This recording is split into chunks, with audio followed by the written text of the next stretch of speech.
Frame skip. Get ready. It's going to be a very, very intense journey. What's up, everybody, and welcome to Frame Skip Podcast. This is episode 83, the 2022 game goal special. I am your host for the evening, Elijah Steele, and with me, we have the full crew with Austin Eller. Hi, it's me. I'm here. I am part of the full crew. The blue man himself, Seth Taylor. This is a lightsaber lamp that I got for Christmas. It's awesome. We have got the coach. Coach.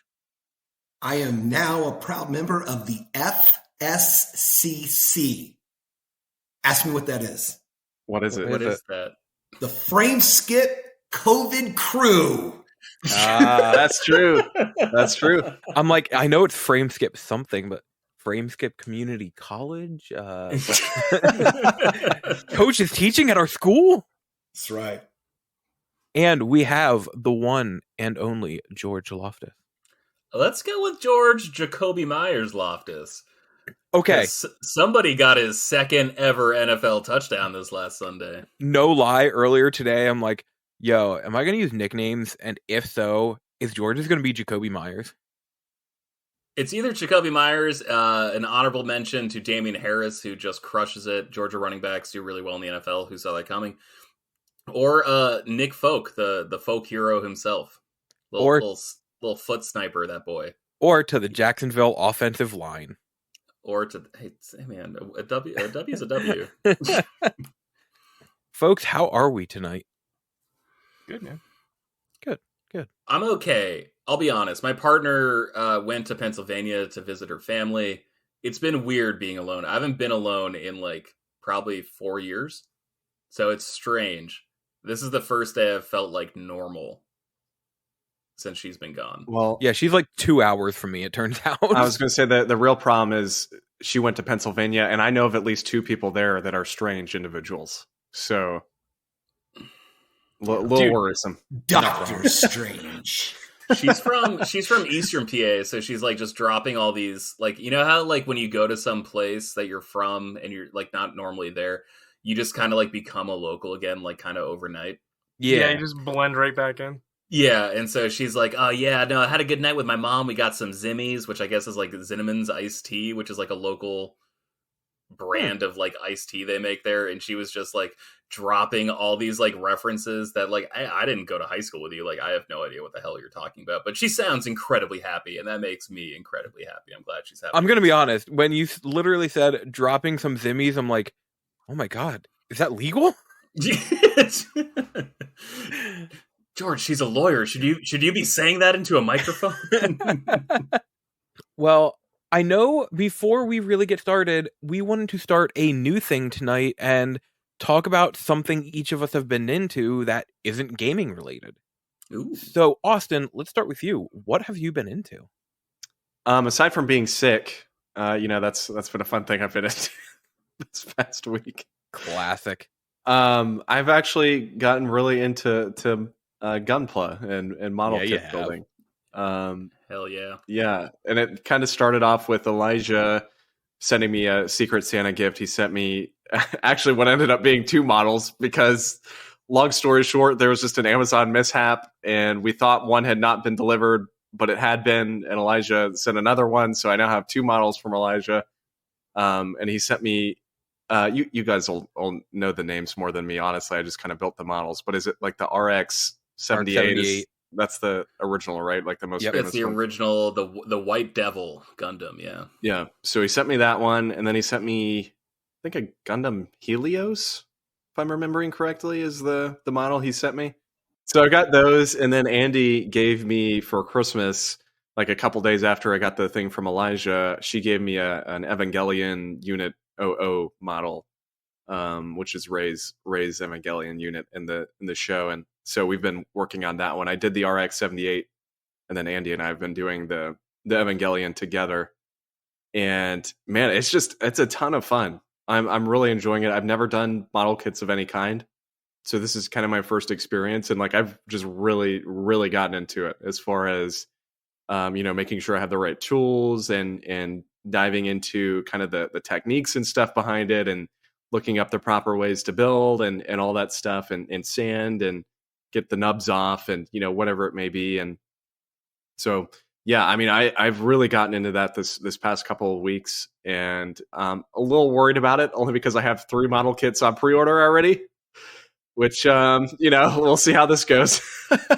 And I'll be honest, seeing my one friend is super into them, and then you getting into them as well kind of got me back into them again. So I have a little like model kit area under my desk here with my kits, my tools, my mat, everything.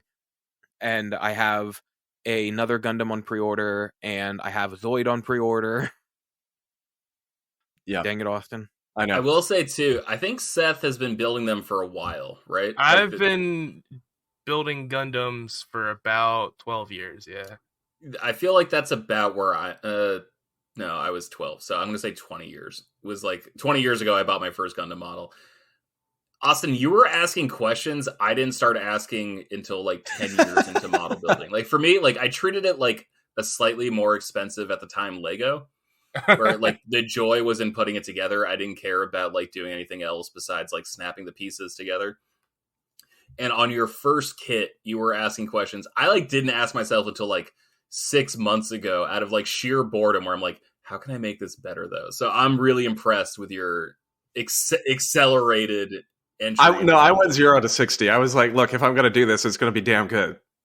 If you really want I exclusively build the master grade line now. Right. Because I think those are just the coolest kits, because they have a whole inner frame that you build, and then you put the armor pieces on the outside of them like an actual Gundam is built. Wow. And it's really, really fun to build them. It takes a lot longer than like a high grade. You can build a high grade, and I think probably like 5 hours if you were speed build it real quick to put it together. Some even less. Like if you get like a GM or something, like one of the basic units from like the original Universal Century, that can take like an hour. Yeah, hour and a half. Wow. Your average master grade's probably going to take you 8 hours. To 8. Yeah, I was going to say about 8 hours to build, because you have there's a lot more pieces. It's a lot more intricate. The mechanics of them, the articulation, they're really, really fun builds. So if you're looking for something a little more challenging and you're actually really enjoying building them, and maybe you want something a little more impressive on the shelf, I would say definitely go for a master grade. Okay. And they're really fun, man. And I still have half built Dynamis over here that I need to finish. I heard it's one of the best builds, but I never finished it. Also, on top of it being like more intricate and whatever, it's also more expensive. So that's another reason why you take more time with it, because you're like, well, this was $60. I really don't want to mess this up. Yeah. I was going to say, I have a couple. Let's see. I have one Zoid pre-ordered, the same one Elijah has, the Blade Liger. Oh, and it's so cool. Yeah. And the Zoids are all master. Yeah. And that's, I want to say that was $80 if I'm remembering correctly. And then I have the Metal Gear Rex reprint, which I want to say was also 80. So I've got a couple that are higher. The Kotobukiya makes the Zoids, right? Yeah. See, I don't know anything about the Kotobukiya and their model kits. But Elijah, you say they're master grade, but they're very, very detailed, and like they're all posable, which is really neat. Because, there were those old Zoids model kits with like the wind up motor, and it was, but this is nothing like that. Just like you mentioned, there's like the inner pieces, and then you put the armor on it for the Zoid, and like they are very, very detailed and take hours upon hours. Like the Gun Sniper, which is a smaller one, has taken me like 5 to 6 hours. Now, Austin, has this motivated you at all to like get into the Gundam series? Yeah, and I was talking to George about that last week, and I think at some point I am going to try and at least get into it a little bit. Like, I don't necessarily think I'm going to watch every single series, because I know there's a million of them. But for Universal Century, there is. I offered, and Seth, I open this to you, Coach. I don't know how much you want to get into the Gundam series, but I offer this to you as well. I have like so many series on DVD, and I've downloaded a whole bunch of series that where'd you get them? Were not previously released on DVD, like in the States. Where'd you get those downloads from, George?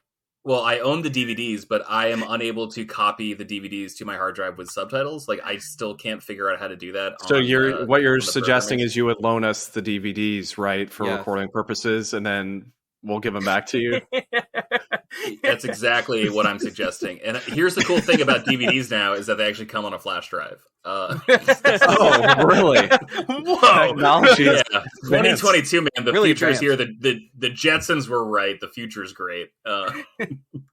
So one of my So anyway. favorite Gundam, like, I guess, anime shows was one of the originals, Robotech. You know, that was huge when it first aired here. Robotech confuses the crap out of me because it was Robotech here, but it was like 3 different series in Japan that they edited together to turn into Robotech. So like in Robotech in the United States, it's like, oh, it covers these 3 different eras. And it's like, no, man, those are 3 different shows that they That's spliced really together with like the same voice actors, and they just tried to make a story work. It's like Digimon, the first movie, or just 3 separate movies. Yeah, Yep, 3 exactly. movies. There's like one short, one 40-minute thing, another 35-minute thing. You're like, yeah, it's a movie. What do you want? Yeah. Actually, it was 3 40 to 45-minute movies, and then for the US release, they cut about 40 minutes out of it. Dude, So I don't they even literally care. cut the length of an entire one out. I love that movie, dude. It Oh, is so so good. good, especially the beginning when they make Omnimon. I'm smiling No, from ear to ear every time. I'm sorry. The Digimon movie is better than any Pokemon movie that's ever come out ever. Yes. Yes, the soundtrack is fantastic. The soundtrack, the vibe is great. The art is absolutely gorgeous. It's got like that early Y2K kind of like watercolor Yes. aesthetic to it. It's absolutely beautiful. That movie is bonkers. It's so good. I It's didn't so know I good. was dealing with some Digimon fans. This changes things. If you I guys think want, we're all Digimon fans here. Yeah. if you Magna guys, Angemon for life, man. That guy's so cool. Yeah. if you guys crap want to cry like little babies, watch Try and then Last Kazuna. I need Last to watch it Kazuna still. made me cry, and I was like, why do you have to do this? Like, why are you doing this? And then when you read like why they made that movie, the producer's like, well, we've all grown up. It's time to move on, and you should as well. And it's like, hey, man, I don't want to move on. Yeah. Not I'm here gonna be for a a long kid time, forever. man. Here for a good time. What you doing? Yeah. Right now is the worst time for people to be saying, you know what? If this makes you comfortable, too bad. Don't worry about it. Ugh. Now it's not a good Yeah. time for that, people. Yeah. Last Kazuna is so sad. It's a great movie though, fantastic. Just real sad. Sorry. It's a Digimon movie called The Last Kazuna? Yeah, it's the last Digimon movie from the original Adventure cast. Okay, so like Ty and Matt and Sora and all Yes, that. yeah. Okay. Yes, because they all came back for Try, and they had a whole Try series, which is in the US like 6 movies. Fantastic all the way through. And then they made another one like 2 or 3 years ago, Last Kazuna, like their last adventure, and it's like. The two shows I've been watching lately are New Girl, and I'm about to finish it. Really excited. Like, really happy I did a rewatch. The other one is Digimon, but it's been kind of a sludge because, like, I'm through the Devimon plot, and I'm, like, between them getting their crest and, like, fighting Myotismon, which I think is just kind of a slog. And I really just want, like, Puppetmon and Piedmon and like, the other, like, 2 dudes whose names I can't remember right now. I really just want them to show up because I think they're awesome. Like, I love that part of the story. They're called like the Masters of Darkness or something like that. Yeah, God, it's such Kingdom Heart BS. Yeah, it's wonderful. Yeah, Yeah, except you can actually follow along what's going on in Digimon. it's for the most less part. confusing than Kingdom Hearts. Yeah, I hate Kingdom Hearts. While we're on the topic of anime, the thing I've been into lately is in the past month, I've almost entirely caught up from the beginning to where we're currently at in Attack on Titan. Because I have it's been- damn good. Oh It's my okay. god, it's so good. It's okay. No, it's good, Seth. I've been so hardcore into it. man, Seth hasn't been here in so long. I really miss him. Just like reality checking everyone about every positive or negative opinion they have. Like, Seth just brings them back to the center. You If know, you're super down on something, he's like, it's not that bad. If you're super high on something, he's like, yeah, it's fine. But he's just really good, like, calibrating. I disagree with probably like 80% of what Seth says, but I'm usually pretty happy he says it because it makes me question things. It brings me a new perspective to contemplate.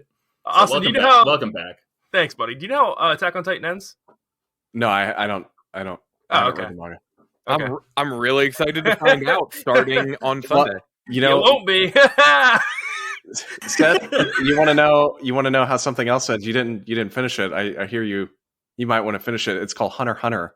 No, If you want to watch that show, I'm not watching his last 10 episodes out of spite for you, Austin. Yeah, he only watched like 110 and then decided for the last 10, you know what, I'm good. No, Austin decided that. He's like, if you don't like it now, you're probably not gonna like it. I'm like, Man, Seth, the last time there was a podcast where it was just you and me, we talked about Hunter x Hunter, and I'm still about 15 episodes into it. I think it's pretty fine so far. I'm having It's a fine. good time. You're right. It is fine. Okay, there it is. There's Seth. I will say the worst character in Attack on Titan is the main character, but everyone else I absolutely love. Rough. So, like, I think Levi's great. Hanji is the best person in the world. Mikasa and Armin are fantastic.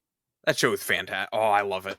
That's I cool can't because Hanji is a good name. Hanji sounds like the kind of person you want to hang out with, knowing absolutely nothing about Attack on Titan. But I'm like, yeah, I'd go grab a couple beers with Hanji. Yeah, she's after insane work. in the best way. I had no idea it was a girl. Yeah, I love her. She's great. In my head, it was like the overweight character who is just acting like he's the sexiest person on the planet. You know, like the what's it called, irrational confidence guy. Yeah, Like dresses like it's 30 years ago, but like doesn't care. Super overweight, doesn't care. Still pulls like the hottest chicks on the show, doesn't care. You know, that was as soon as you said Hanji, that was my first thought. I get that. But no, that was amazing. I had wine for dinner, so I'm sorry. It's gonna be one of those episodes. Great. Wine seltzer, white wine with sparkling water and natural flavors. The best a box can give. I got some Pinot Gris. Attaboy. Seth, what have you been into lately? I don't know. destroying people's favorite things. I you like that thing? Let me take you down a peg. Yeah. You wanted something non-gaming related. I don't know, man. Like I pretty much just just been playing games lately. I got really into collecting my Dragon Ball SH figure arts. Oh, nice. And here's a story I can tell. Recently, I got a brand new car. Woo! I got a Subaru Impreza. And I love it. And me and my girlfriend took a trip down to IKEA because I got the hatchback. And I've always wanted these display cabinets that me and Austin talked about probably 2 years ago. These Detolfs. Yeah. And I had never been to an IKEA before. What a mind-blowing experience. Oh my God, right? What a Seriously. absolutely insane experience IKEA has. I walk in there, and the first thing I see is a play area for kids. I'm like, okay, that's a little bit of a weird thing to have at like a fancy Lowe's. And then I go upstairs. What is this, a McDonald's in 1995? What's going on? Then I go upstairs to the showroom, and I'm like, do people really live here? I'm just walking through. I'm like, oh my God, there's a price tag on everything.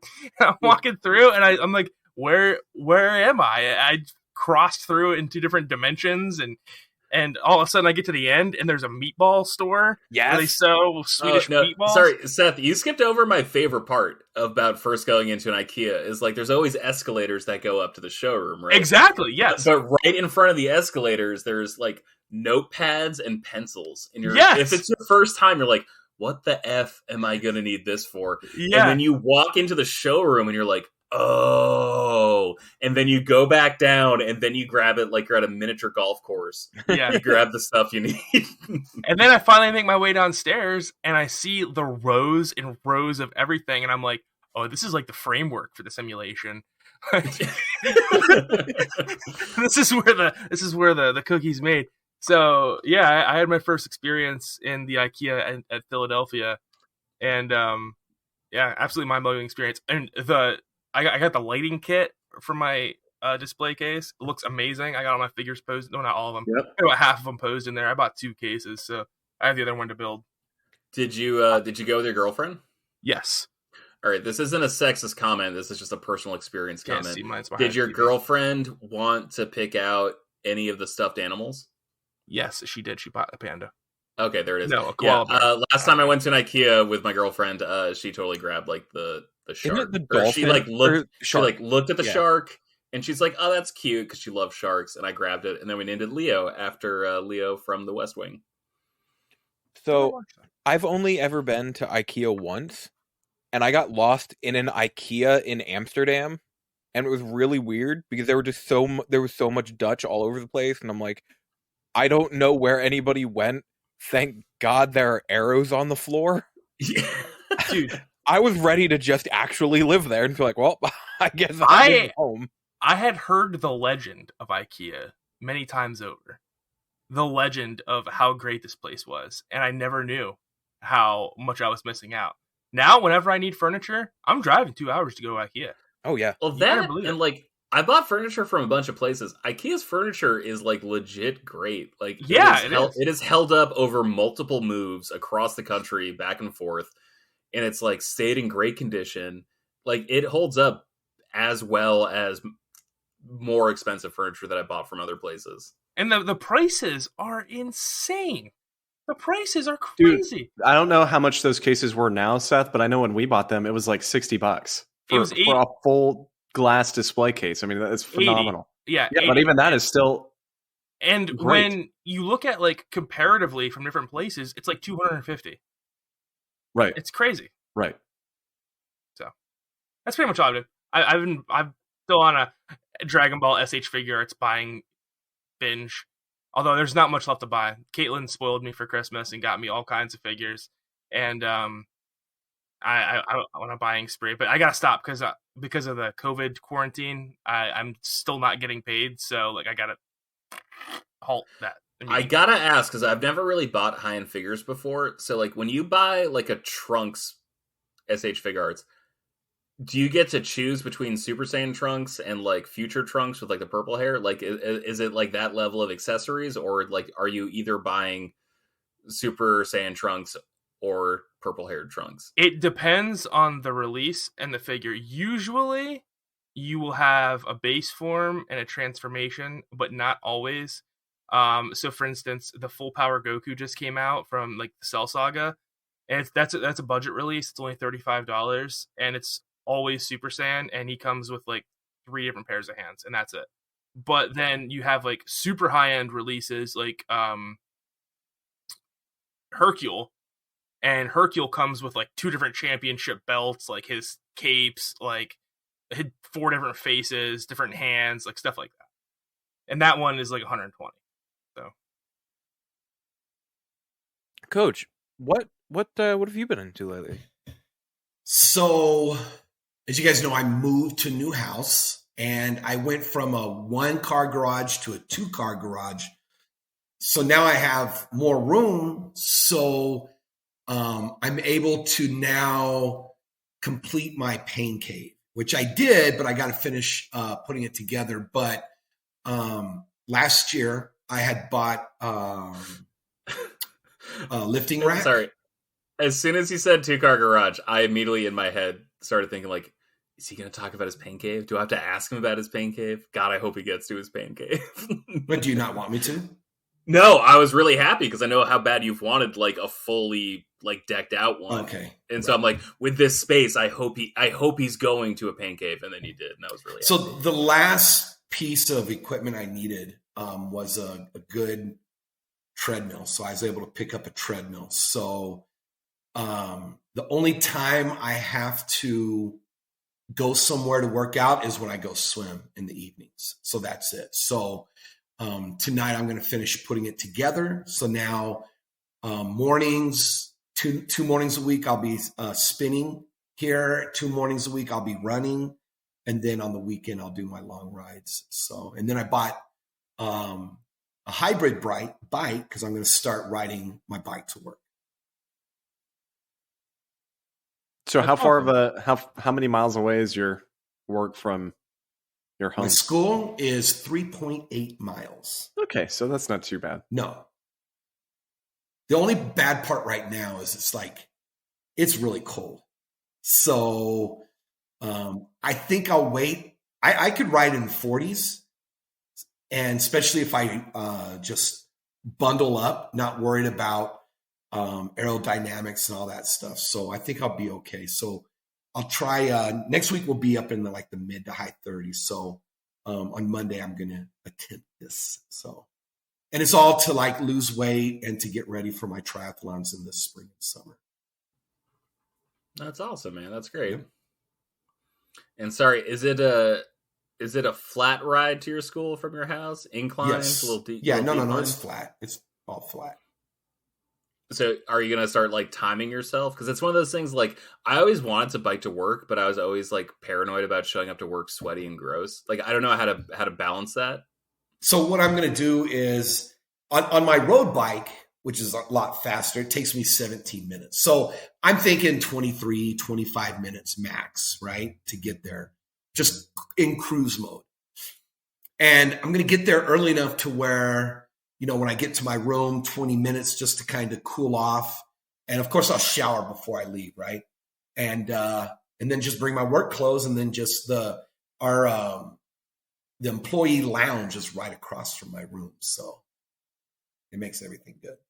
I always wanted to bike to work in San Francisco, but there were so many hills. Like I actually, like half the time I was working downtown, I would like walk to work because it was just as fast as taking the goddamn bus. Because there's just so many hills in San Francisco. So I would just walk and just skip it. But I was always like scared to bike. So that's good that you got like a good situation where you can that just reawakened like a 10-year-old memory, like a deep core memory in me of Greg and Colin way back in the day being really angry about the bus system in San Francisco. It's pretty awful. Is it terrible? How can it's pretty awful. I remember those podcasts. They lived in the Sunset, which had this thing called Muni, which was basically like half bus, half train.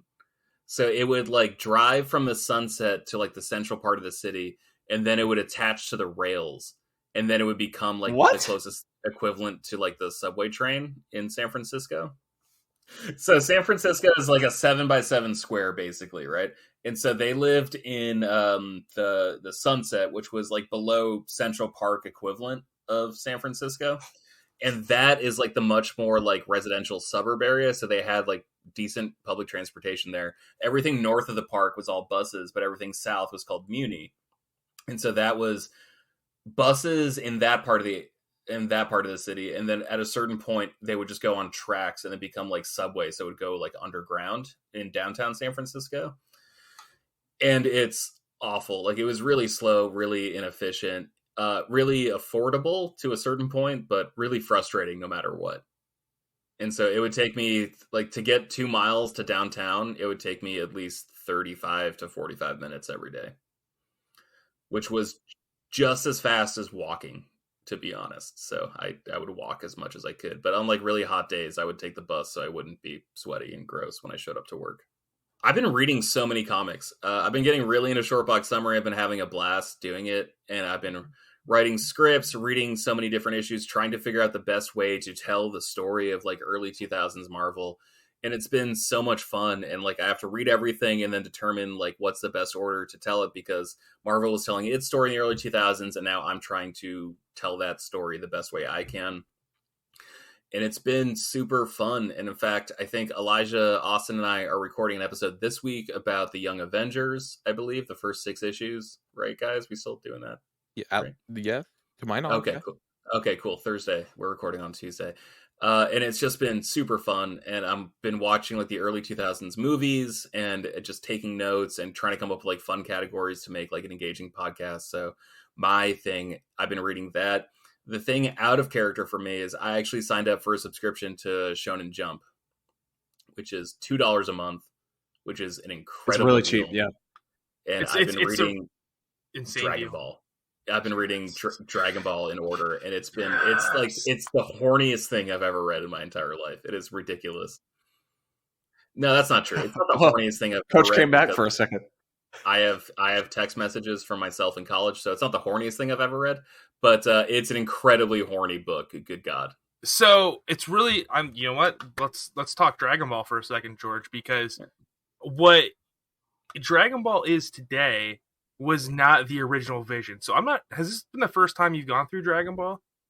I've seen every episode of the cartoon. I've seen every episode of Dragon Ball Z up until the Buu Saga. I haven't done any Dragon Ball Super, but I wanted to start with Dragon Ball, read through Dragon Ball Z, and then jump into Dragon Ball Super. But I wanted to read it and not watch it specifically. So you know then that there's a couple really hard shifts in tone in Dragon Ball as it gets more and more serious, because Akira Toriyama originally wrote it strictly as a comedy that had a little bit of martial arts. It's sort of like an old Jackie Chan type flick where like the martial arts are kind of just ridiculous and funny.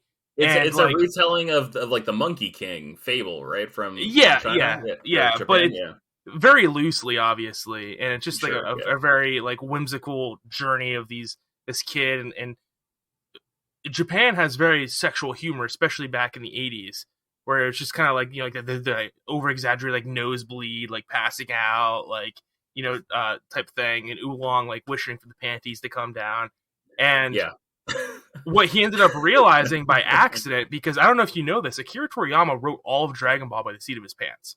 He had no plan.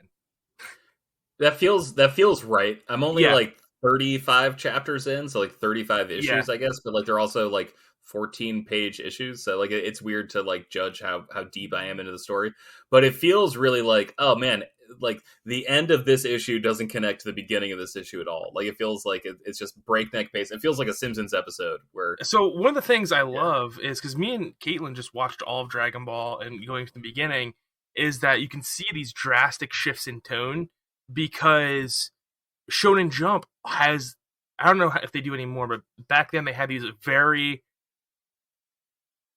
extreme pulls where they would like pull their reader base, and if you didn't place high on these pulls, like they would cancel your book and stuff like that. And what Akira Toriyama realized while writing Dragon Ball is that people loved the action more than they loved the comedy. So that's why the Dragon Ball gets more and more serious as the series goes on and becomes more of a classic shonen instead of the comedy that he originally thought up. And I believe it's why the series declines in quality after Frieza. Oh, that makes sense, because like the early Dragon Ball, like it feels like Japanese like Don Quixote, right? Where you have like the lovable fool, and then like the slightly more serious person being like Bulma, just like leading them on an adventure, and then it becomes like a martial arts tournament, which like is awesome. Like I'm not dogging on it at all. Like it's a really cool thing, but I that makes perfect sense what you're saying about them like doing that. Like it feels like a reality show where it's like you better kowtow to like what we're saying, otherwise you get the axe. So like there's massive things in Dragon Ball that Akira Toriyama wanted that never came to fruition. For instance, he wanted Gohan to become the main character several times, but because of those pulls, people hated Gohan in Japan. And he just could not make people like Gohan, which is why like that final fight with Kid Buu happens in the Buu arc, because he just couldn't make Gohan the hero because people hated Gohan so much. Anyway, I can talk about Dragon Ball. I can talk about Dragon Ball forever. Gohan's the best. Seth, we got to get a spin-off episode talking about Dragon Ball. I can talk about Dragon Ball for hours. You're my Sherpa leading me through things, because I feel like I'm like the highest a fan can be while still being casual. You know, like I'm never gonna broach like more than a casual fan, because like I think it's really cool, but I also refuse to commit more than I have to. Dude, I'm like the most extreme Dragon Ball fan you can possibly imagine. Lead me through the wilderness, Seth. Let's do this. Okay. I have a Dragon Ball figure in my computer right now. It's in the computer. He's spinning the fan. Oh, that's really cool. That's really cool. Sorry, Seth turned his camera around and we literally saw like the cooling lights and stuff in his computer, and there is a Super Saiyan Goku right there, just chilling out, max, relaxing, all cool. Shooting some b-ball outside of the pool. There it is, outside of the school, but that's nice. Okay, yeah. Is that a Diet Pepsi you're drinking? It is a Diet Pepsi I'm drinking. I'm a Diet Pepsi guy too. I get made fun of so much for drinking Diet Pepsi over Diet Coke. I'm really glad. I'm a DP guy. I love the DP. Yeah, it's got great crisp to it. Nice. You DP me all day. Look, Austin, you're shaking your head. I get that you're from Atlanta, which is Coke country. I get it, but up in the north, we like our Pepsi. Hey, I don't have a problem. I don't have a problem. You were shaking your head like I was trying to sell a kid drugs, Austin. I don't want to hear it. Let's talk about some video games, yo. Yeah. We should probably 36 minutes in. All right. I'm going to cut Elijah off. Go for it. Sorry. Taking the host out at the knees. We're talking about our video game goals for this year, right? Host Elijah, that's the topic. All right. Elijah, would you like me to read our previous year's goals and we could check in to see how we did? I didn't even know Go we for did it. this. Was I here right. for that? No. I didn't think so. All right. Starting with Coach. Coach said his goals were, quote, to beat some games. Got a Are you couple. Are you serious? Coach, you beat some games? Well, I probably said that because I knew that I have a finite amount of time. Yeah. And I did that. I beat Spider-Man and I beat Miles Morales. I platinumed my first 2 platinums ever. So, Congrats. yeah, there we go. So, but I have loftier goals this time. Okay. You also said you wanted to complete a Nintendo 64 game each month in accordance with like their anniversary releases. Yeah, and that didn't happen. Okay. You wanted to get into VR specifically to play older 90s games like Doom, Doom 2, Doom 3, and Quake as they released on Oculus. Did have some fun with VR, but I didn't really get too deep in the modding scene. All right. You wanted to hone your keyboard and mouse skills on PC shooters like Republic Commando. Always playing that. Okay. And you said you wanted to beat at least 3 new AAA games. I did 2. Okay, that's great. That's super 2 out good. of 3. I really quickly, I was at 69 platinums. I wanted to get to 100. I did not. I got to, I think I'm at 87 right now. I wanted to finish 1, quote, classic game per month. And I said I'd never beaten a game like Symphony of the Night, and I wanted to do that. I did not do that. I wanted to commit to Magic the Gathering on Arena.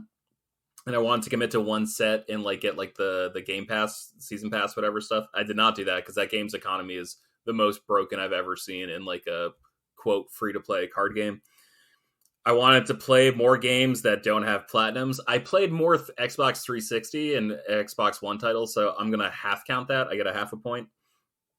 And I wanted to complete every 3D Zelda game from start to finish. I absolutely did not do that. I played 6 hours into Skyward Sword. Andie's going to beat you on that this year already. She's already played Ocarina and Majora's Mask in the past month. Oh, damn. She is She's going to beat hobgoblins stealing my turf. Elijah, I'm so excited to talk about your goals. There is one specifically that I remember, and I just know he didn't even get close, and it's a fantastic goal. You wanted to play every game in 5 different series. Sorry. You want to play every game in the Kingdom Hearts series. Yeah, the first one kind of ruined that by being a bad game. Broke That it game for you. sucked. That's the one I referenced. Yeah. When game Elijah was said bad. that, I was like, oh no, he's not going to be able to do this. That series has 1 good game, dude. I wasted 20 years. I think I talked to you about this. I wasted 20 years of my life on Kingdom Hearts. It's got 1 good game. Which one? Birth by Sleep? 2. Oh, okay. You said you wanted to beat every game in the Siren series. Yeah, I didn't do that. Okay. It's a respectable goal. You wanted to beat every game in the Fatal Frame series. I didn't spend the $400 yet to get the rest of the Fatal Frame games. You know what? I'm going to count that as a win. Like, I know you didn't beat the games the way you wanted to, but you also saved $400 not buying it. So Wait, like but which ones do you need to beat or 1, buy? 2, 3, and 4.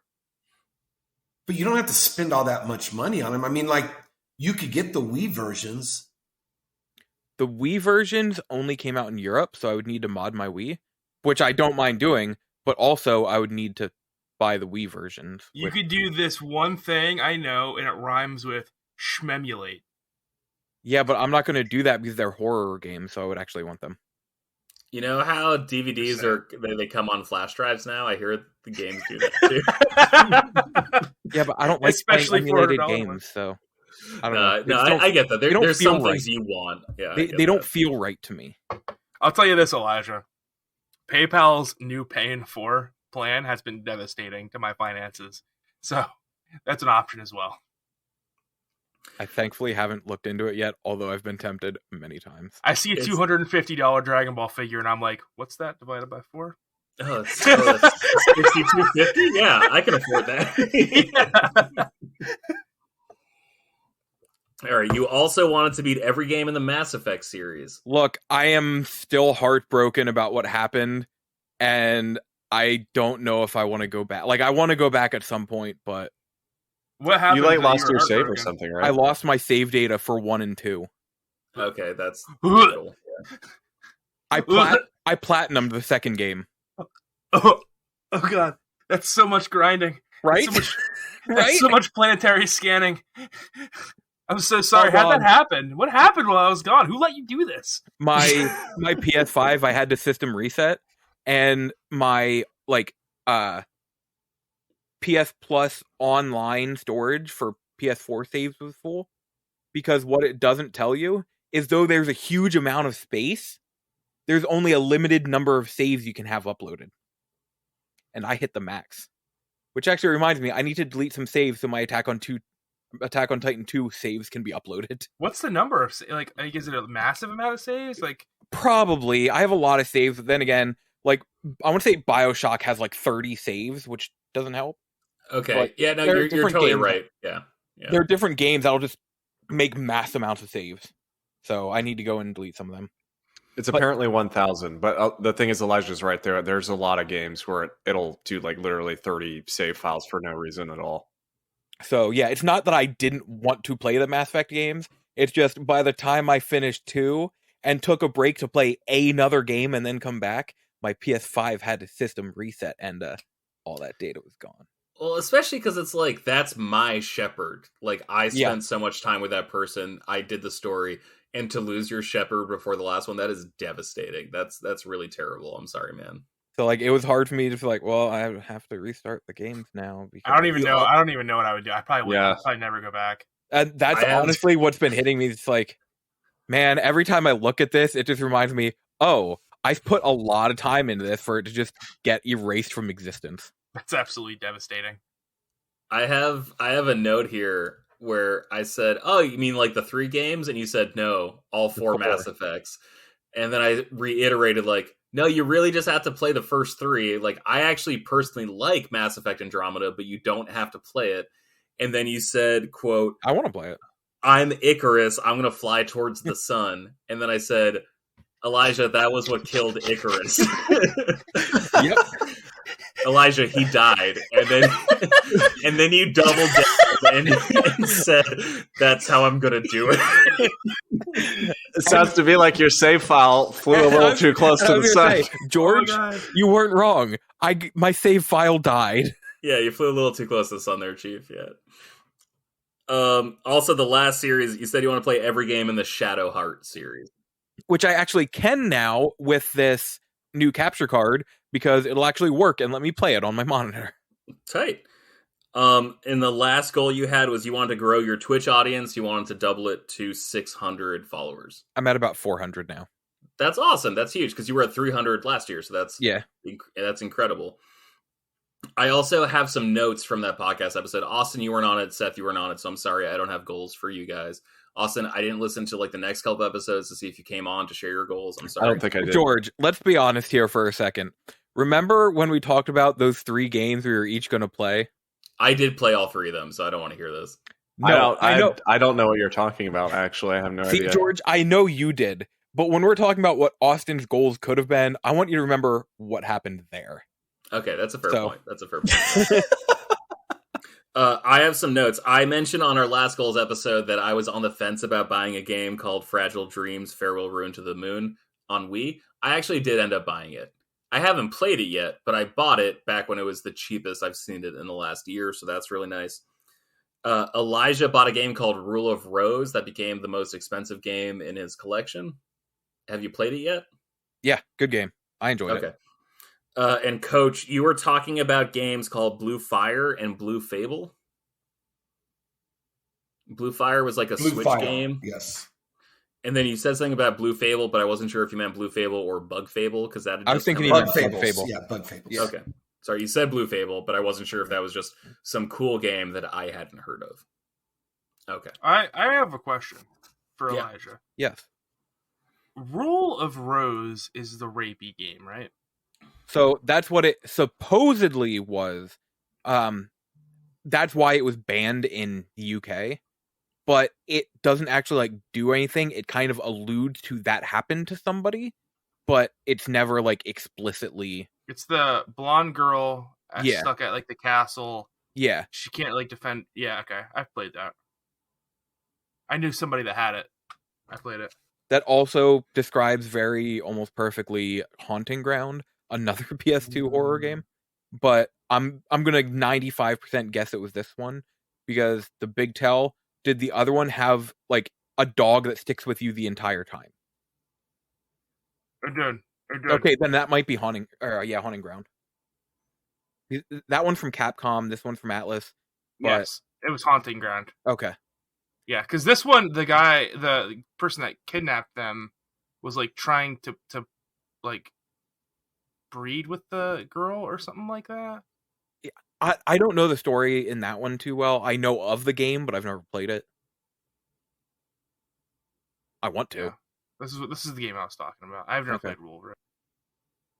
Haunting Ground is another very expensive one. I want to say it's like $300 right now. George, do you have any more notes from that episode? That's all I have from our last Gaming Goals episode. So I just want to keep people in touch with what we were thinking last year, how we managed to do. Not great as it sounds, but I'm glad we were ambitious. That's good. Yeah, I really hope Elijah doubles down this year, and he's like, I want to beat every Kingdom Hearts game. I want to beat every Fatal Frame game. I want to beat every Kingdom Hearts game twice. Yeah. Now, he's like, the goals haven't changed. The timeline's just extended, buddy. The goals haven't changed. Never wrong, only early. Yeah. I can safely say right now, I will probably never play all of the Kingdom Hearts games in my life. Thank you. Do not. Don't. Elijah, you don't smoke plants, do you? I do. Well, I haven't in a very long time. Okay, yeah, you probably shouldn't play Kingdom Hearts. Just bag it. It doesn't matter if you smoke plants or not. Well, I feel like a lot of things are more enjoyable if you smoke plants, and I feel like you'd put up with what, in your opinion, seems to be like an average video game if you smoke plants. I play a lot of average video games on plants. Nothing average about it. George, hold on.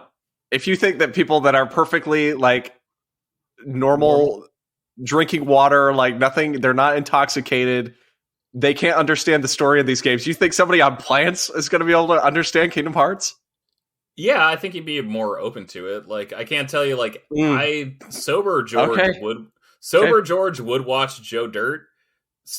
Plant George would have a lot more fun with Joe Dirt. You know, like that's what I'm getting at. George, let me just say this: I don't think me normal or me on plants would ever understand Xenohorts. So you know what? I'm gonna just not worry about that. Fair enough. Okay, I feel like that's a thing in Kingdom Hearts, if I remember correctly. That's what the darkness is. The darkness is the smoke from plants. Yeah. Right. It's not called the darkness. You know what, George? You're a nobody, George. You're a nobody. Potato, whatever. It's all the same bullshit. No, dude, I can't talk about Kingdom Hearts without feeling fury. We need to move on. Okay, sorry. I'm about to kill. Well, I can feel it. I will start. Oh, do you feel the darkness? Okay. Yeah. I will start with my 3 gaming goals, since that's where we ended. And I've made them much more ambiguous this year. I was going to say ambitious. No, God, no. I will play every JRPG ever released. I will play every single Final Fantasy game ever made. The first one is I am going to beat 52 games. Jesus.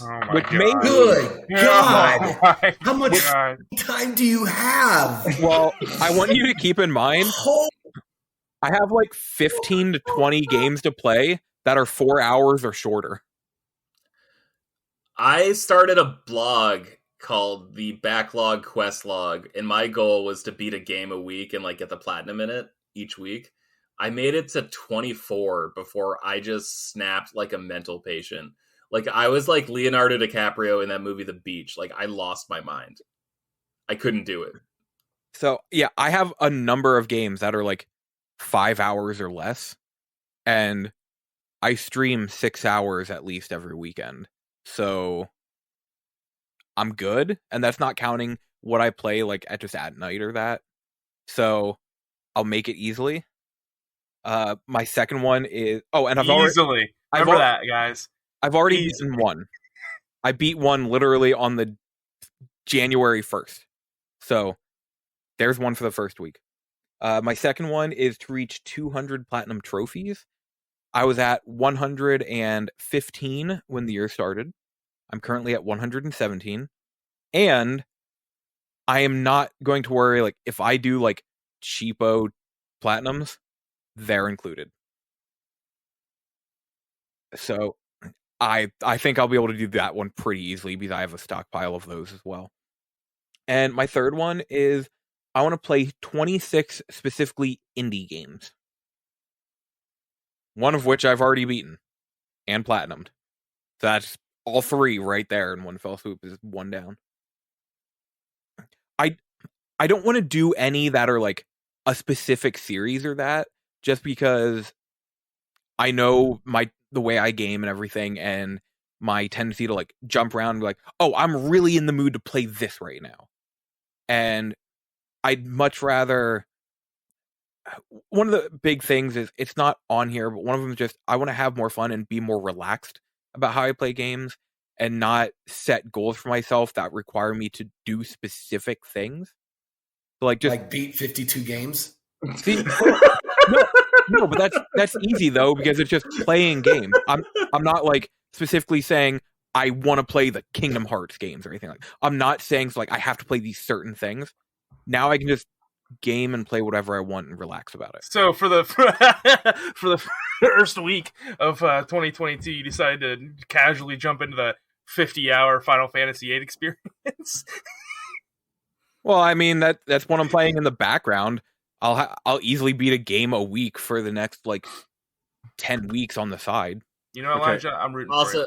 Also, that game, Seriously, Final Fantasy VIII is freaking awesome. That game is great. It's okay. I haven't had time like that. Damn it, since I was Seth. like 16 or 17. George, I just want you to know, before the podcast, when I showed him I was playing that, Seth's specific words, oh, I hate that game. So he's warmed up in the last 6 hours, is what you're saying. It's okay. How do you like that second disc and the fan theories trying to make it make sense? Shut up, Seth. that might be one you need plans for. Actually, was what I'm hearing.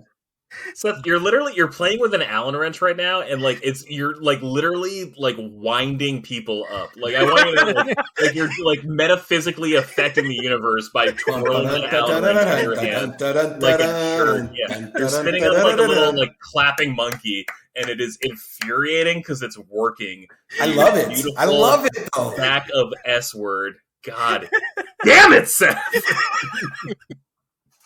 Well, while we're on George, what are your gaming goals for 2022? I got 5 quick ones. I was at 69 platinums last year.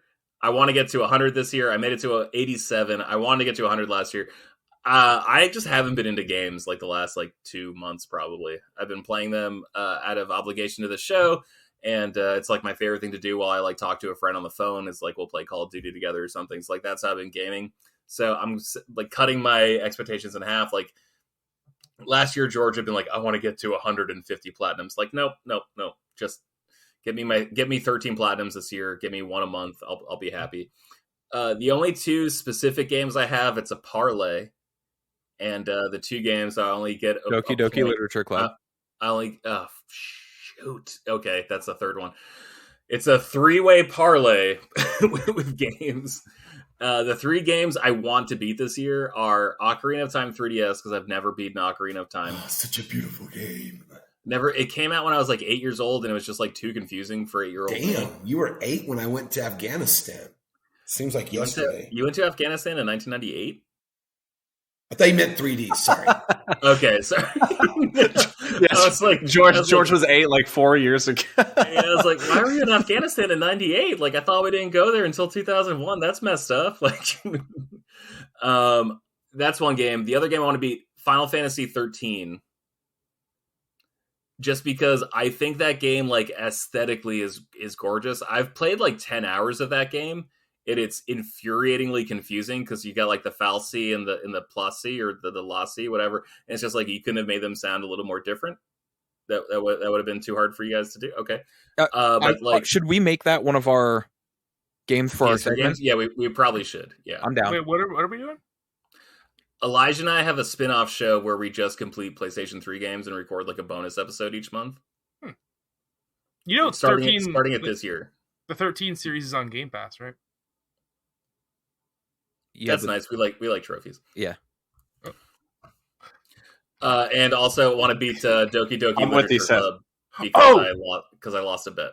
Oh, so I actually wanted to talk to you guys about this because I think Doki Doki Literature Club is a fascinating, wonderful experience, and I was wondering if you guys would like to all play it. 'Cause I don't know who here hasn't beat it yet, and we can talk about it. So, Well, Seth, funny story. We did a bet for the Game Awards, George, Austin, and I, and the winner got to choose a game for the other two to play, and I won. So the other two have to play Doki Doki Literature Club. Just do it. Do it tonight. It takes 4 hours to complete, and then watch, and then you have to watch Game Theory's 3 videos on it because it goes deeper than you even possibly can imagine. Okay, I'm in. And that's Yeah, just I'm a totally theory, a game theory. You have Like- no idea. Like that channel, those guys. Oh yeah, that channel. I've actually never heard of them before right now. I watched they did a really good one on Earthbound that was pretty intriguing, where it was them talking about the cult rituals that were happening in Japan that might have been an influence for the final boss in that game. That stuff I think is really Japan in the 90s is absolutely fascinating. The cultural turmoil they were going through on so many levels. Okay, I got 2 more really fast. I want to play a new Apple Arcade game each week and bring it to the podcast because I think games shouldn't just be big console experiences. I've been really into playing puzzle games on my phone before I fall asleep, and so I want to actually talk about that more and celebrate these smaller games. And then I want to begin a Twitch channel for 2000s comic book games for Short Box Summary. Yeah, buddy. 2000s comic book games. A whole Twitch channel dedicated to that? Yeah, I wanted to play them for Short Box Summary where, because I think the games really helped me get into comics back in the day. Spider-Man 2 on Xbox, Marvel Ultimate Alliance, The Incredible Punisher Hulk. game. The Punisher game was so good, I started reading Punisher comics. The Incredible Hulk? Incredible Hulk was fine. Ultimate Destruction was where it was at. That's what I meant to say. Ultimate Destruction. Okay, yeah, Ultimate Destruction was a good one. And then a 5th one, I want to beat 1 recommended game a month according to the podcast. So if a listener feels super passionate about a game, if I already own it, I would love to play it. If I can afford it, I would love to play it. If we don't get any recommendations, I will put everyone to a poll for games and then beat a game accordingly. But those are my 5, trying to keep them, again, like Elijah, a little loose, a little more realistic, less ambitious. Question. Yeah. Which version of Ocarina of Time are you going to play? Probably the 3DS version. Okay, good. I would say go with that one. It's it's the easiest one to just pick up and play. You don't have to, you could play it anywhere. 3DS, it looks amazing. Even in 3D, it looks amazing. Yeah. That game was the first game I felt that the 3D wasn't just a gimmick. Cool. And that's also I love the 3DS hardware. Any excuse to play it more, I'm all there for. That system's great. Yeah. What about the 2DS? If I had one, I'm sure I would love it. I love my 2DS. Those games are great. I think Nintendo, the one thing I lament about the Switch is I think Nintendo was throwing different kinds of pitches on handhelds that they haven't seemed to have been throwing on Switch. And I get why, because it's technically a home console. But I was really excited for the frequency of 3DS games to appear on a home console. Just more games more often. And less impressive quality visually, but just more of them. So you don't care. Bro, Nintendo fans would have a meltdown if it doesn't look like freaking the Arkham Knight. That's how. I mean, look at all the Pokemon fans. Every freaking game since it's been on the Switch, they've been crying and boo-hooing. So. It's a little. I don't agree with you there, Coach. You don't? No, I don't agree with you there. You don't think people have been complaining about graphics? I think people have very justified complaints against the Pokemon franchise. By the way, the number 1 grossing franchise of all time, looking like it does, and cutting 90% of the Pokemon out when the catchphrase is "gotta catch them all." I think there's some very specific complaints that people have that are justified with that series. My problem isn't even that it looks like Bud. I just think they're really boring now. Like, that's been the nice thing about playing Diamond and Pearl is like, okay, this is at least a remake of a more interesting game than the last two games were. I know we had this conversation like probably like a year and a half ago, but it seemed like with Sword and Shield, they specifically cut the most popular Pokemon out, including the #1 voted most popular Pokemon of that year, Greninja, out of the game for no reason. And then they were adding them back in with patches. You know what, the whole Pokemon thing, it's a side tangent, and we're running short on time. I don't want to get into it, but Seth, I agree with you on every other account there, Coach. Seth, what are your gaming goals for 2022? My first goal is to just, like, don't not sweat it, you know? Just not worry about it. I think a lot of times, something that happens is, like, we're always like, man, I got all these games in my backlog. I got to force myself to play this. I don't care anymore. I'm just, I'm going to play whatever I feel like playing. Who cares if it sits in my backlog forever, whatever. I don't care. And, like, the thing is with that is, if you wanted to, you'd make the time for it, realistically. I think that's kind of how I'm looking at things now, is like, if I really wanted to play this, I'd be playing it. It wouldn't be sitting in my backlog. Yeah. So that's kind of how I'm viewing the backlog thing these days. I'm not really worried about it. I don't really care anymore. I've had games in my backlog for years, games that I haven't finished. Just chilling. Like I literally had one mission left in Horizon Zero Dawn, and I never finished that game. I have one mission left. But you know what? Persona 5 came out. Better game. I remember specifically saying, I am not going to play Persona 5 until I beat Horizon, because I know I'm going to shelf it. And then I think 3 hours later, I'm like, that's a stupid idea. Gotta play Persona 5 right now. Did you like Horizon Zero Dawn? I remember loving Horizon Zero Dawn. But there is something about that game that makes me physically ill, I think. Yeah, like it turns my stomach to even think about going back and playing it again, and I don't know why. I have no desire to play the sequel, and I have no desire to go back and play the original and finish it. And I don't understand what that is, because I remember very much playing it and being like, this is awesome. But since then, I'm like, I'm fine. I don't need to go back and play that. I don't know. It's weird. I'm a weird guy. My next You're goal... not weird. You're beautiful. Thanks, Coach. I appreciate that, actually. I needed to hear that today. My next goal is I would like at some point to try and beat Trails of Cold Steel 4. It's time. I beat Trails of Cold Steel 3 this past year, and that was a 100-hour experience. And I have another 100-hour experience with more dialogue than an entire Harry Potter novel sitting in front of me, and it's a lot. But I'm going to try and do that, because I can't just stop at the third game and not beat the fourth. And my fourth goal is... my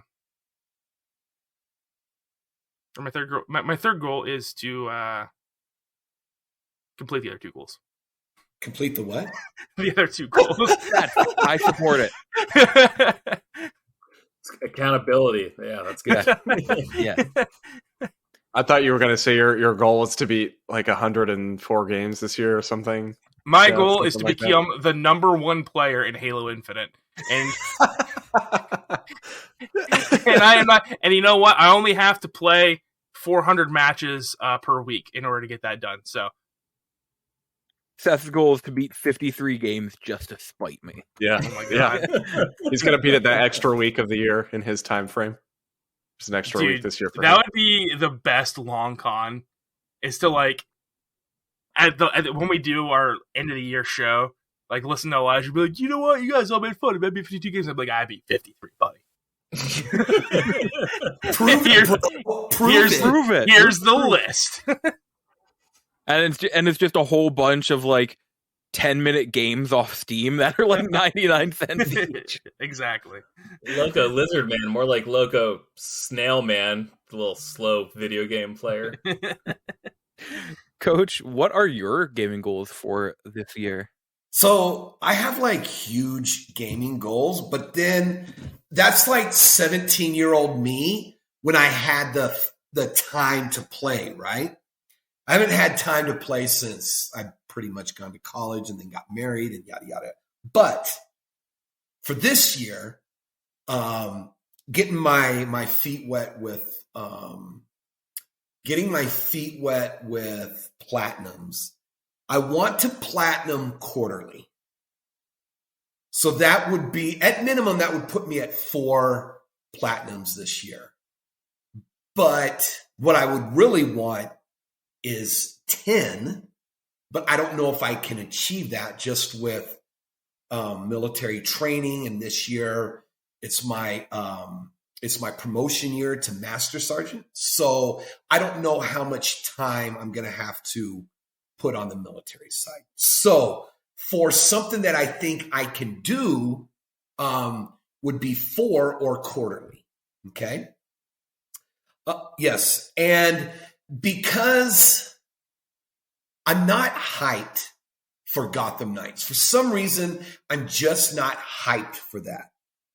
But what I do want to do is go through and play the Arkham games again and just get just get back into editing a video because it's been too long since I edited a video. So Batman, of course, Arkham Asylum, Arkham City, Arkham Origins, and Arkham Knight, right?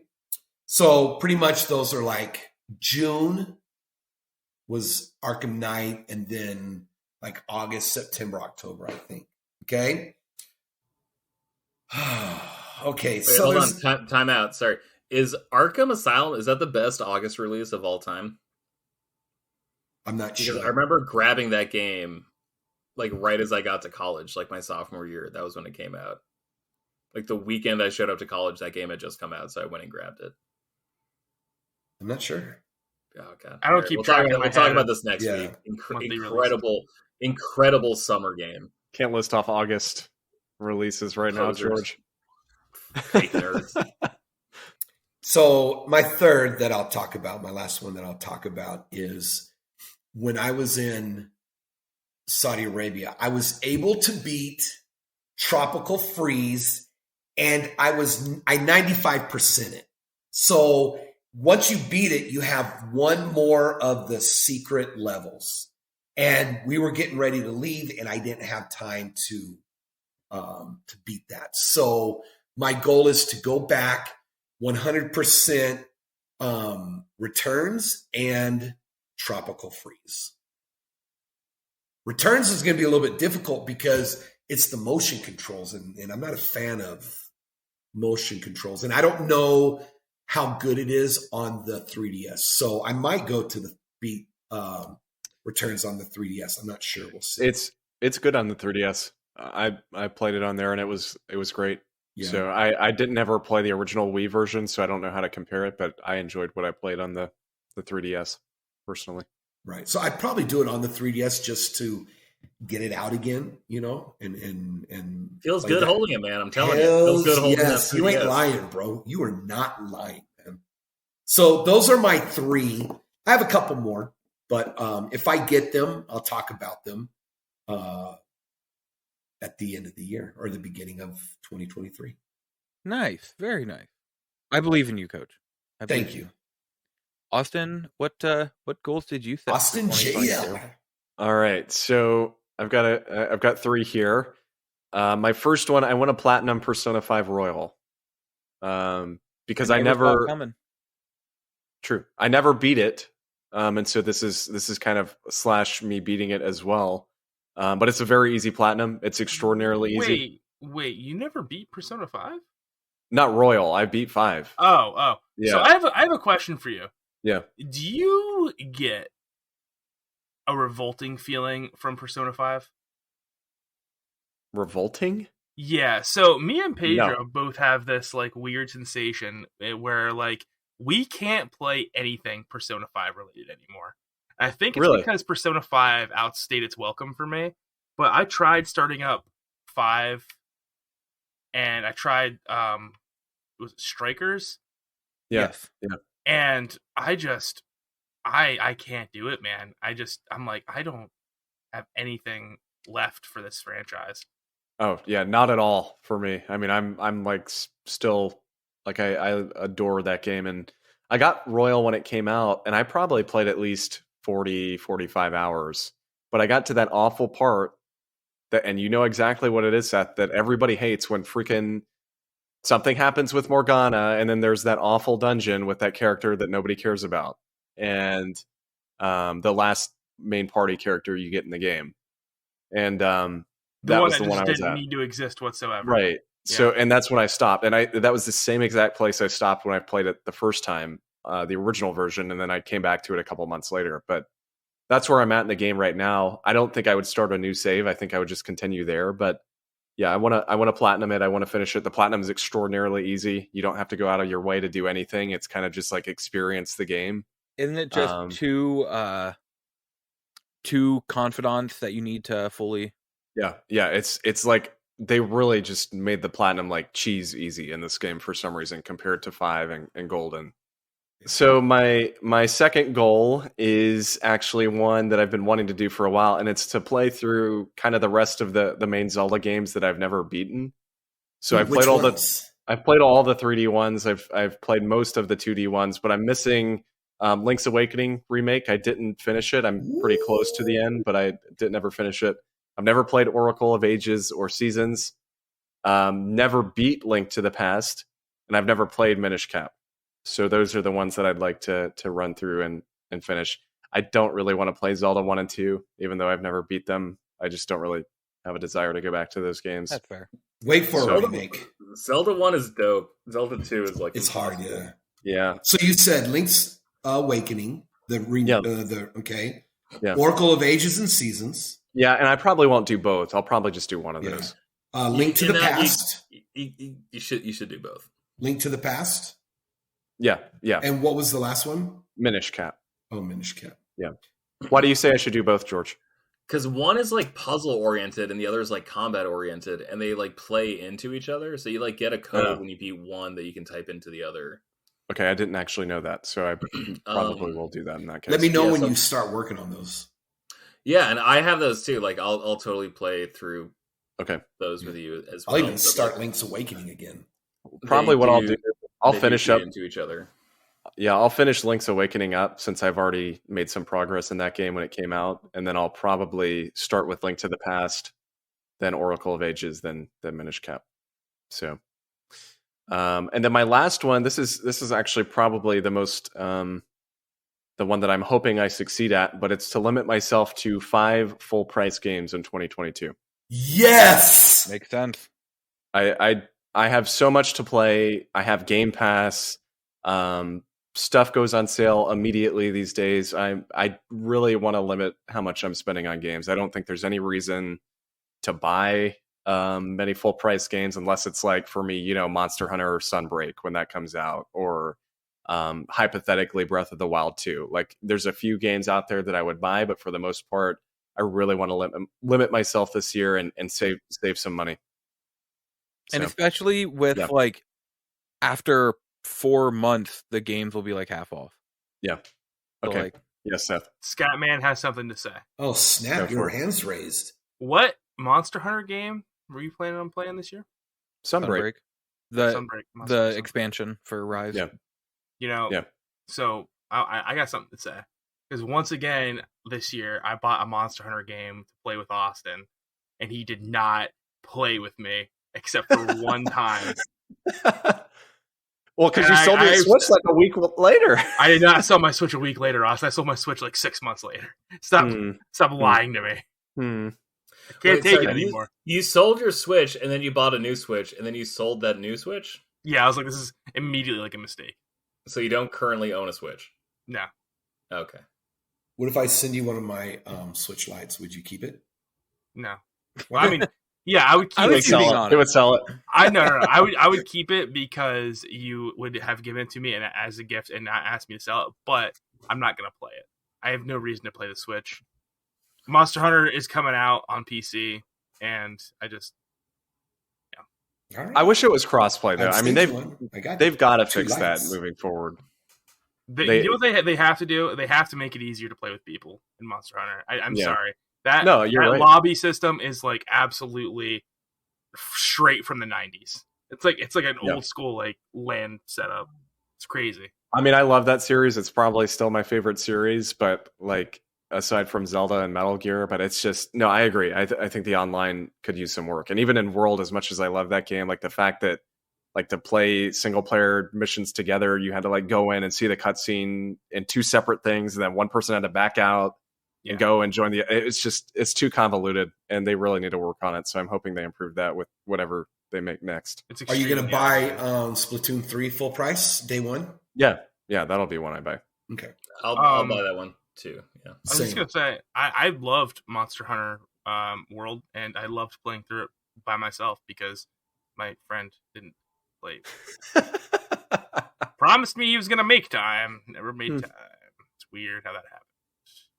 Sorry, is it Austin you're talking about? Yeah, it's Austin I'm talking about. Okay, okay, cool. Just want to double check. When are we going to play D&D again, man?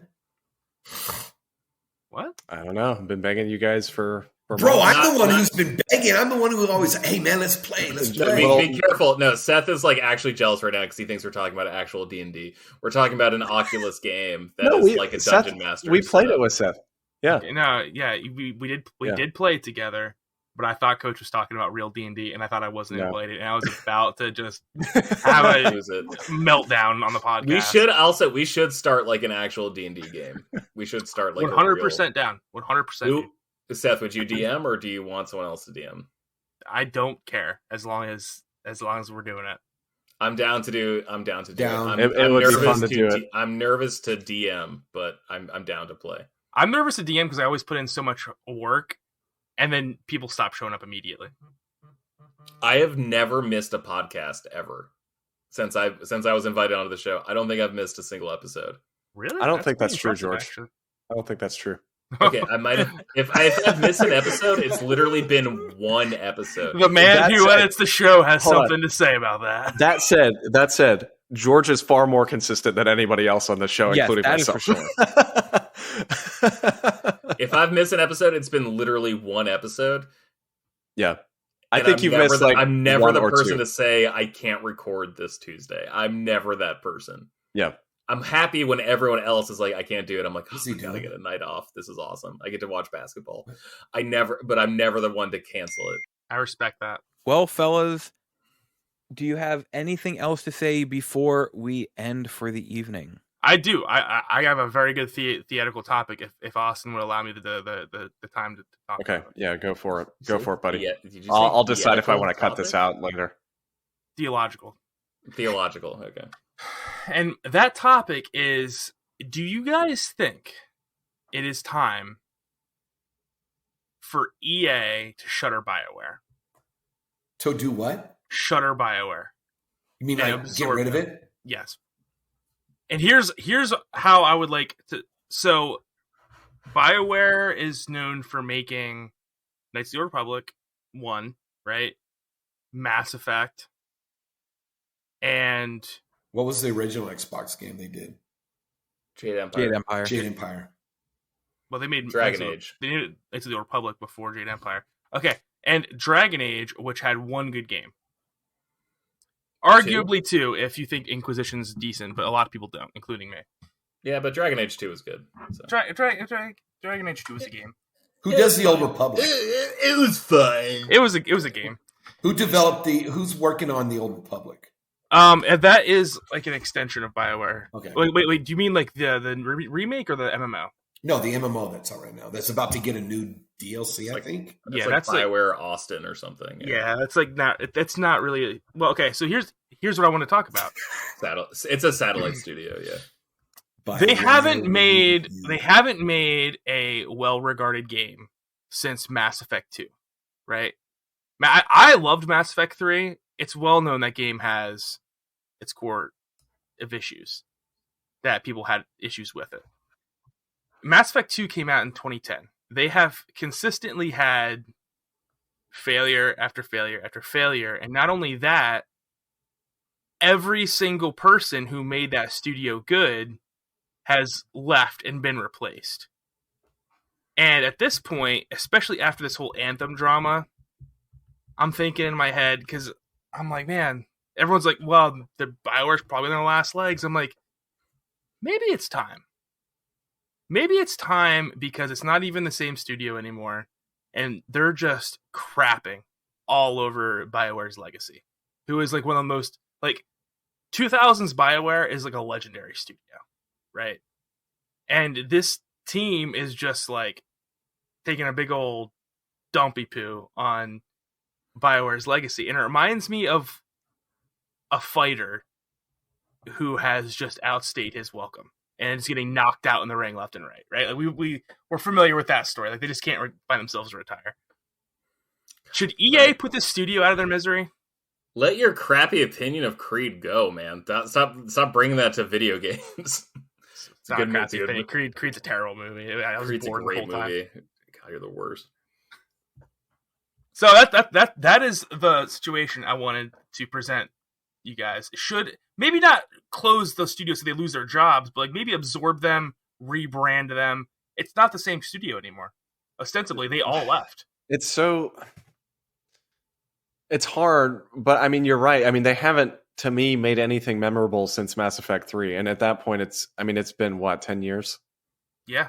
So, I mean, I hope that whatever new Mass Effect thing they're working on is great.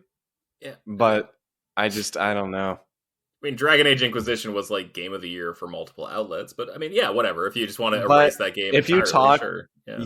I don't know, man. If you talk to any Dragon Age fan, like everybody I've talked to has said that they did not enjoy it. It came out in the first year of like new generation consoles. That's why no one talked I about think the game. I think Dragon Age Inquisition was a great game for a year that had almost no standout releases. I mean, it was the year that Bravely Default and Destiny came out and Shadow of Mordor. But yeah, if you want to talk about how no good games came out that year, that's fine. That's whatever. They're not like above and beyond. Yeah, I mean, Captain Toad Treasure Tracker came out that year, but if you just want to erase Captain Toad Treasure Tracker, I don't know. That's a little better than Dragon Age, personally. I mean, they're both pretty good. both pretty good. I don't know. My point being though is I just think that like. Yeah, I mean, even if you throw in Dragon Age, though, I mean, that's still been a long time. I mean, that's still been, 8 years at least? Like 8 years, 8 years now that we're in 2022, yeah. It's just, I don't know, because, we have a new Mass Effect game on the way. I hope it's good. But if it's not at that point, no, I think I'd agree with you, Seth. I think it's time for them to move on, personally. It's like this ship of Theseus paradox, right? Where it's like, how many parts can you replace and it's still the same ship? And for Mass Effect, it seems, or not Mass Effect, BioWare, it seems like that point has been long gone. I mean, sure, we could say Dragon Age Inquisition, probably a good game, right? I would argue that the best parts of that game were cut out. And they have been in development hell with Dragon Age 4 for since that point, pretty much. Andromeda, I know, George, you love it, but most people didn't. Anthem obviously came out, and it was a huge steaming pile of poo. Which it was okay. Anthem was 75% a good game. Like, it was like the finer details that BioWare is normally great at. That they lost it. That was the problem with Anthem. 75% of the game was great, but it was the details which they nail in Knights of the Republic, that they nail in Mass Effect 2, all that stuff. Like, I understand what you're saying. I'm saying also people didn't give it a fair shake. Same thing with Inquisition. So here's my thing. And what are the companions in Dragon Age Inquisition? Do you remember their names? No, but to be fair, I'm the worst person to ask this question because I can't remember the person I married in Skyrim. But you remember, like, Liara. It's Maya Angelou. All right? No, it's right? Maya Angelou's. It's Maya Angelou's quote where you can forget what people say, you can forget what people do, but you never forget how people make you feel. But you remember Rex, right? You remember Miranda. Honestly, if you were to tell me Rex's name was Butch, I'd believe you for 5 seconds. But that's my point, right? So, like, the best thing about BioWare wasn't their world building. It was the relationships you built with your companions, and that's what made those games so special. Mass Effect is, like, pretty run-of-the-mill sci-fi universe. Like, there's nothing really that special. What's special about Mass Effect is the writing with the companions and how standoutish that is. I mean, there's like that's what made that game special, you know? And the fact that you can carry over those choices throughout 3 games, which was phenomenal. I don't think they botched the ending. I thought Mass Effect 3 was perfect the way it was when I beat it. But that was the end of the great BioWare, dude. They made Dragon Age Inquisition, and I remember Cassandra and not liking her character very much, and I can't remember a single name of any of the other companions. I think there was one named like Blackbeard or Blackwall or something like that. He was a Grey Warden, but that's all I can remember, man. And Anthem, I played Anthem when it came out, and I was like, this isn't it. This is a Destiny clone without the fun of Destiny. And the gameplay was there, but you could tell that like Anthem was a patched together mess with some like beautiful parts. But it wasn't the BioWare game, right? And that's what I'm saying. Like, I think maybe it's time that we're just like, put the sick dog down, you know? Like, no, the name means less now than it did back then. I totally agree. But I'm going to like offer up a comp, and Coach like back me up on this.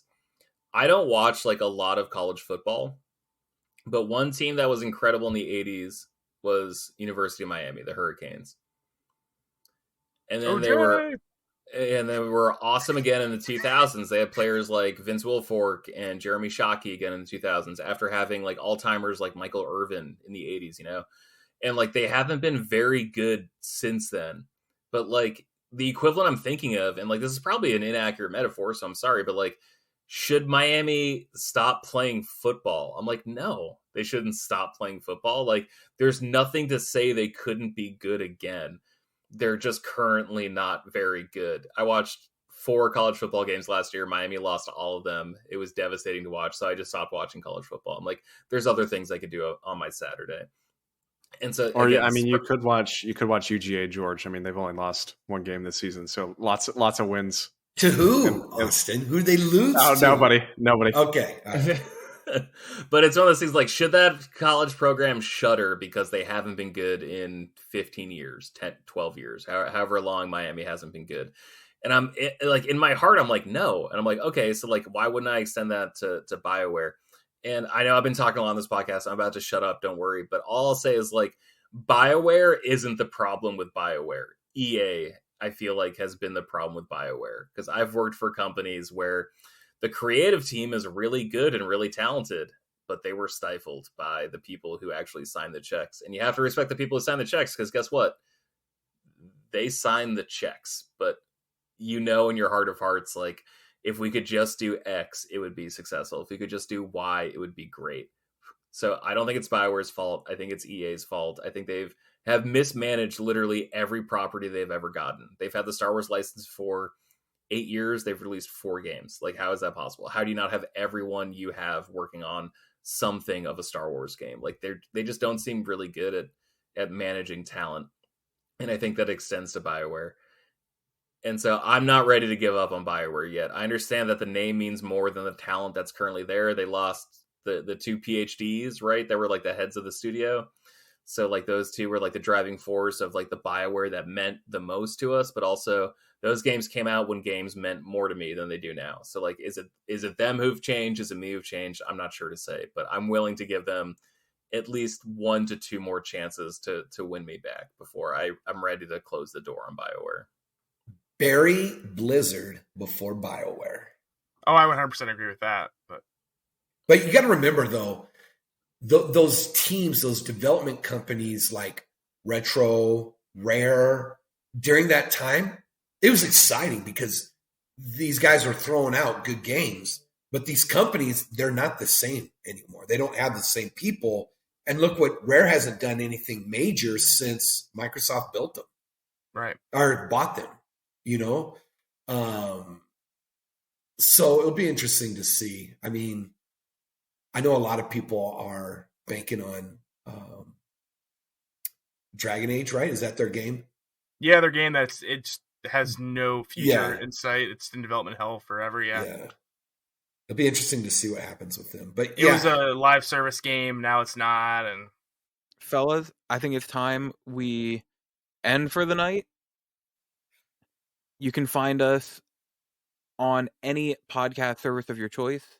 Look for Frame Skip Podcast or our brother podcast, Shortbox Summary. Oh, thank you. You're welcome. You can ask us questions at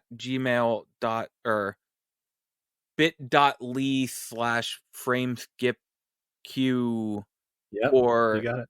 frameskippodcast@gmail.com. Find us on Twitter. Seth is at Seth the 90s Kid. Don't follow him. George is at Purplebird616.